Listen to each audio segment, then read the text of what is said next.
Welcome to this Zentangle Quickie. My name is Heather Hartwick Gladden. I'm a certified Zentangle teacher. And today we're going to take a look at the tangle Cantebano from CZT Carmen Menchón. And I hope I have pronounced that all right.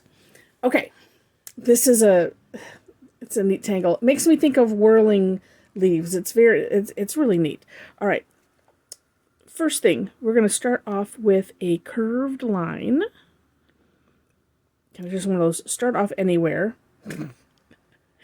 And then my challenge has been having these, the other two lines, because we're gonna, this is a 3, is making them so that way they're kind of evenly spaced. But at the same time, we know that doesn't really matter because this is Zentangle and there's no such thing as a mistake, and there's always a way to course correct. All right, so I just kind of guess, and I try to visualize. Well, you could visualize like a peace sign or is it the Mercedes symbol? So one, and then I don't know. However you end up doing it, it'll all be fine. Okay. The other trick is also making sure that these lines are long enough to incorporate the next step, actually the next 2 steps, which is more curved lines. Now, we see which direction this is going, so I kind of have them curving to the left, but it gives you a kind of a clockwise motion, I guess. So what we're going to do is pick one and a little more than halfway up, so not quite to the tip. So, like here would be halfway, so let's call that 2/3 of the way from the center, or 1/3 away from the top, whichever way you think better. We're going to do another curved line like so.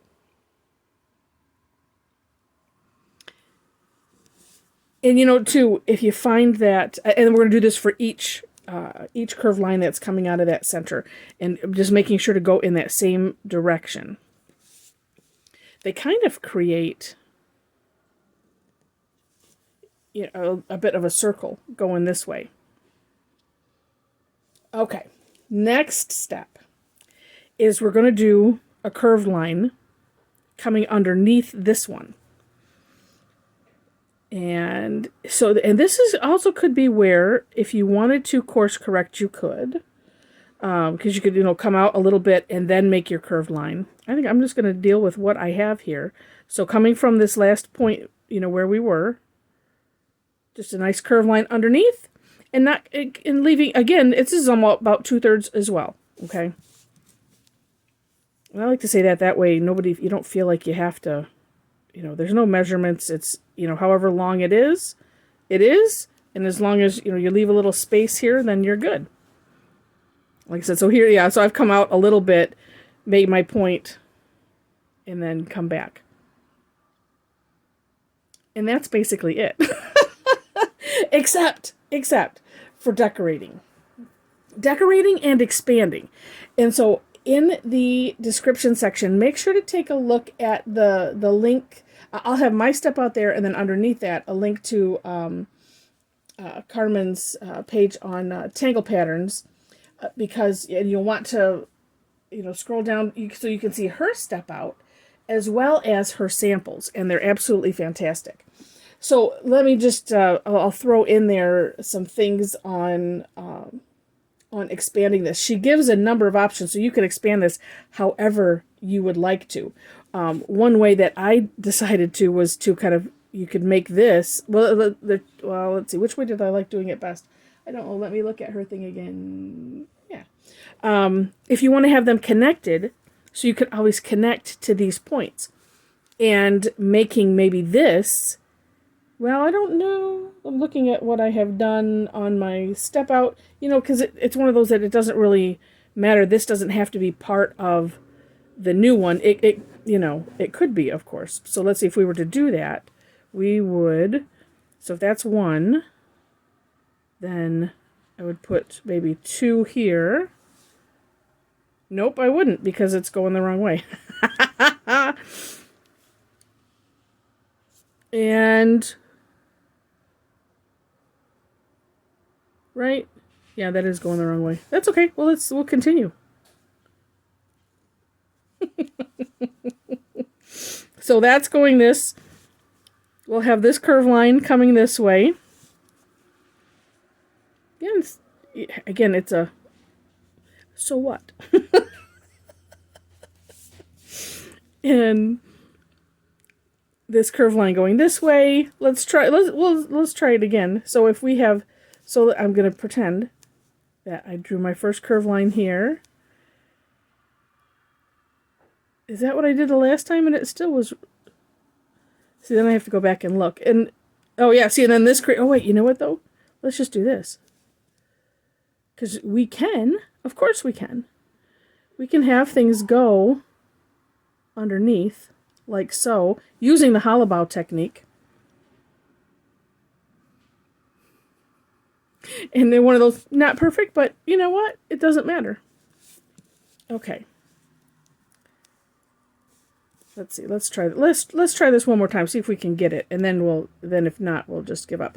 So, so let's see. If I was drawing my curve line here, then I would have, and this is probably what really helps, is having that curve line there, and that curve line there. So me mentally, redrawing, placing that first, not redrawing physically, mentally. And having my pen over top. And then, let's see. Well, and then, then what ends up happening is that then this ends up on the wrong side. You know what? Just expand it however you want. And have fun with it. Look at her examples there because they are great. Yeah. And then let's see. Let's just... also, why couldn't you, if you're, if we're just playing, you could have it go out. Let's see. And I think I want this curve to come this way. Oops. So you end up with, I don't know, it looks really cool. But, and this is where we've started. But do look at that link so you can get some other good ideas. One of the other things that she did was where you could kind of come off of this curve and start over, start a new one coming from there. But I believe that she has it like separated. I have to look. Yeah, just a little bit. But anyway, lots of great ideas, and take a look. And then you can also decorate these. So different ways you could do that. You could do just an aura on the inside. You could... And especially if there's ones that were like this, where I'm not caring for that shape very much. So I'm going to even it off. Let's see. Let's do... we can just fill the whole thing in. So any of them that you don't really care for, that you need to course correct by the fill-in, always make a mental note as you're doing them, so that way you can hit those ones first, because it's nice. I mean, unless you're doing them all the same, with the same decoration, then you can hit those first. I like to have things kind of scattered out. This one we're going to kind of do like a crescent moon idea here with a curved line, and then an aura and another aura. You could do just my favorite thing in the world, which is the line dot, maybe 2 dots. And if you wanted, here's some 2 things. If you wanted to shade, you could also, if you wanted to shade some, you could shade them all this way by putting a little bit of graphite inside. Oh, let's see. I'm trying to find the smallest tipped tortillon. And bring it out towards the middle, but not touching the middle. You could do that with all of them if you want. Another thought for some shading is if you wanted to kind of add a shadow. Then you would, let's see, maybe we'll just highlight the center one. Coming just offset a little bit, very lightly with the graphite. Like so. And it's almost like you're redoing the, I have to think, which way am I going off? I'm going, well, you know, maybe a little bit behind, a little bit, this one would maybe be a little bit longer, and this one, well, it's like we don't want to do, I don't want to go over it with the graphite, but just a little on the outside, stepping it a little bit away from the tangle, from the ink. And I would just like kind of pick a side and stick with it. Ooh, but see, that looks neat. And it's definitely not perfect by any means, but that's something else that you could do. And I just wanted to do a little bit of that just to share. So yeah, so tons of ways that you could decorate these, you know, just curved lines, just straight lines. You could fill them with little orbs. Ooh, then it makes it look like a pea pod. Lots of ideas. All right. So with that, if you enjoyed, would love to have a thumbs up. And also, if you have not subscribed yet, would love to have you as a subscriber.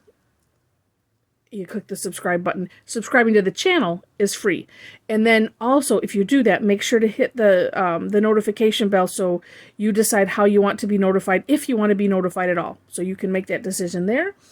And I mentioned the description section. Lower in the description section is a link to my website and ways to connect with me. If you'd like to come and join our group for an online class, I do both paid and free classes, mostly free classes, and actually there are other ways. So if you like the work that I'm producing, subscribing helps me.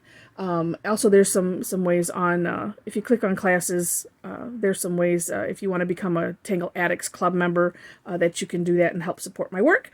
And with that, that's it. I hope you enjoyed this one. I think it's such a cute tangle, and what I love is that even though doing the add-ons, it wasn't